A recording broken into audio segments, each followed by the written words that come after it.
ধরনের সম্পর্ক থাকাকালীন অবস্থায় তিনি বিয়ের বিষয়টা বারবার এড়িয়ে গিয়েছে, এবং আমরা যখন মহনাকে বিয়ে করেছে আমরা জিজ্ঞেস করেছি, তিনি বলেছেন মখনা তার শেষ, যদি মহানা তার লাইফ থেকে চলে যায় তিনি চিরকুমার থেকে যাবে।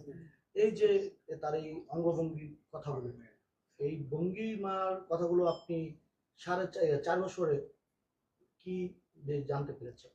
আমি জানতে পেরেছি যে আমার আপনাদের চ্যানেলে প্রকাশিত, আপনার এবং টুডেসি নিউজ চ্যানেলে প্রকাশিত কিছু ইন্টারভিউ গ্রামে, সেখানে উনি বলেছিলেন যে লাইলাই আমার শেষ ভালোবাসা, এবং আমি আর কখনো কারো সাথে বিবাহ তো পরের কথা, কোনো ভালোবাসার সম্পর্কেই জড়াবো না।